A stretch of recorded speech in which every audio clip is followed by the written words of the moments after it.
Can you recommend a build for speed clearing solo dungeons? Sure, I can. Run Great Axe, Clerk Robe, Mercenary Jacket, Scholar Cowl, any leather shoes for refreshing sprint, and Theffer Cape. This build is made specifically for speed clearing solo dungeons and getting fame credits. You can probably clear faster if you run a Stalker Jacket instead of Cleric or Mercenary, but Stalker Jacket is an artifact item and it takes a long time to grind it up.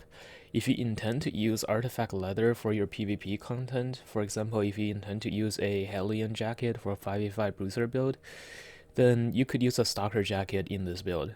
But if your end goal is to, let's say for example, play as a holy healer, then it's probably smarter to go with a Cleric Robe while you're playing this build. Also, while the Great Axe might be the best weapon for speed clearing solo dungeons, there are some other weapons that can compete with it. These are the One-Hand Spear, Trinity Spear, any weapon in the Frost Tree, and Clern Blade. There might be something else that I'm missing, but these are the ones that pop up to me first. If you're trying to play one of these weapons, then there's really no point to use the axe. But if you're trying to level something less efficient, like for example if you're trying to play as a holy healer or arcane support, then the Great Axe build is perfect for you. Can you recommend a build for solo PvP with Carving Sword? A lot of you have been asking this question lately since I made that video that recommended the Artifact Sword as your first weapon to 100.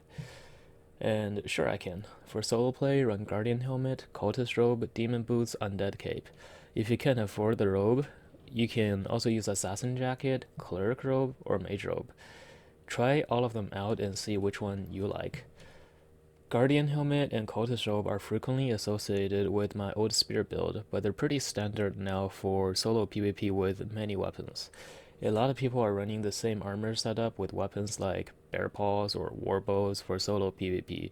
The ability to heal and reset the fight and get mana back with the levitate is extremely valuable in solo PvP.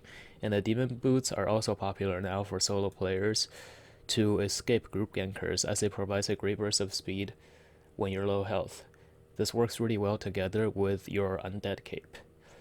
If you can't afford the Cultist Robe, my personal favorite budget option is the Mage Robe. The Mage Robe can purge away a lot of buffs that people rely on in fights, things like Enchanted Quiver on the regular bow, or Lifesteal Aura on the Hellion Jacket, and most run speed buffs on boot skills can all be purged. Use this skill right, and it will help you with everything from pushing kills to escaping. Can you recommend a build for solo PvP with warbow? A lot of people have been asking me this question since I made the video that recommended the bow tree for your first weapon tree. And of course I can. There's actually two good warbow builds that are very popular now. You can run the warbow with a Guardian Helmet, Cultist Robe, any boots for regular run or Scholar Sandals for focus run, and of course Undead Cape.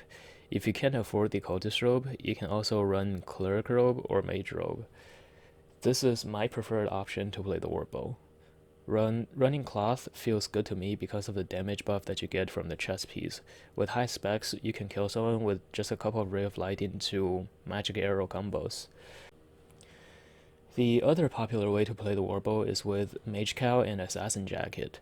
With this build, you don't have nearly as much sustain as with the other, but you are a bit tankier because you're running leather armor. And you don't lose a whole lot of damage either, since you're using the poison skill on your helmet and the damage buff on your Assassin Jacket. You also have the choice of switching your helmet skill from poison into energy field against really tough to kite builds. The biggest advantage of this Assassin Jacket build or the Cloth Armor build is the slipperiness the stealth provides. You can use the chest skill Ambush in different ways.